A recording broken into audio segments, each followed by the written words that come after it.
What is up, home workout and bodyweight exercise fans? In today's video of Homemade Muscle, we'll be talking about how to set up a proper bachelor's diet. So if you live by your own, if you're the only person that you have to rely on preparing your meals, cooking your meals and all that, or even if you live with other people but you just want to do your own thing because these people are just bad influence for your diet, this video will give you 3 golden rules that will make setting up your diet so much more easy. It will help you make your diet so much more practical and successful according to your own fitness goals. So let's get started. Rule number 1, a proper diet has to be consistent. Consistency trumps all fancy diets. If your diet takes too much energy out of you to stick to plan, if it requires too many resources like money, it's just going to fail. It won't work in the long term. So what should a proper diet have? It has to be affordable. If you can't afford your diet, in the end of the month you won't have money, so you're going to have to eat really badly or not eat at all, or whatever the case. So a diet has to be, first of all, affordable. So does your diet match your budget? And don't worry if you can't buy organic stuff or like crazy weird berries that I can't even pronounce that are supposed to be magic foods. There are no such things as superfoods.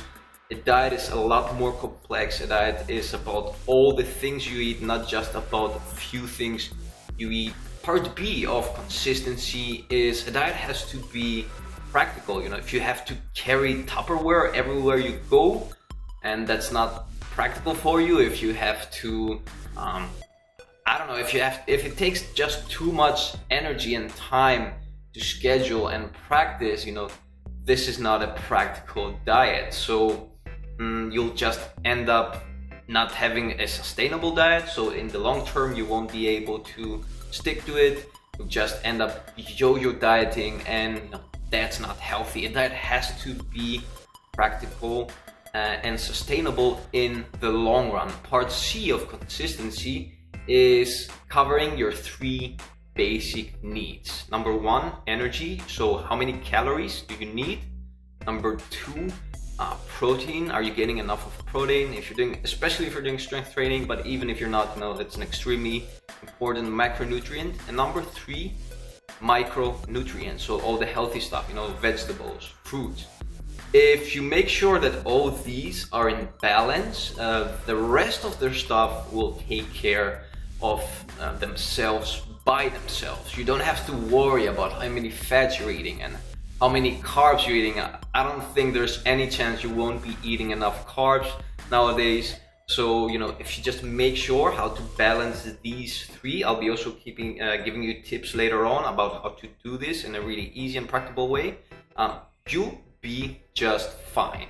Golden rule number 2, you have to have a pre-planned weekly eating schedule. So what do I mean by that? Well, first of all, think about it. If during every day's rat race, during every day's busy schedule, if you just have to do so many things, if you are emotionally drained at the end of the day and you have to cook, if your lifestyle is quite busy, in summary, and you have to think on top of all of that what to eat every day, the more drained you are, the more tired you are, and the more busy you are, the dumber your food choices will be. That's just a simple rule that no matter what you do will always apply. So you have to have things a little bit pre-planned.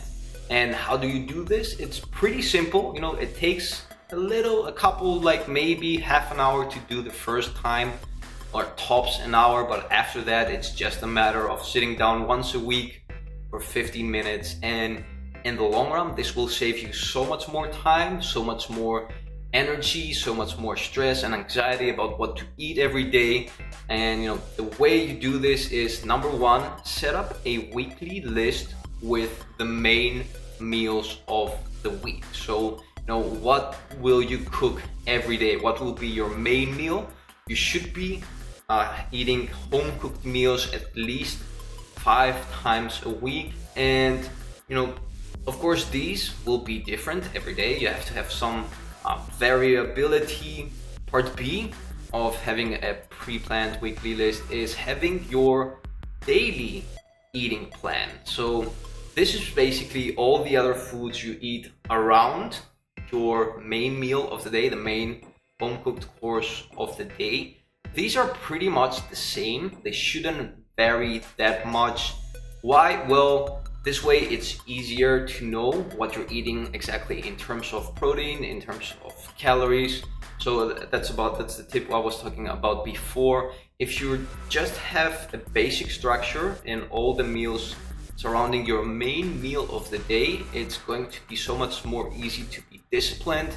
It's going to take so much less time to prepare.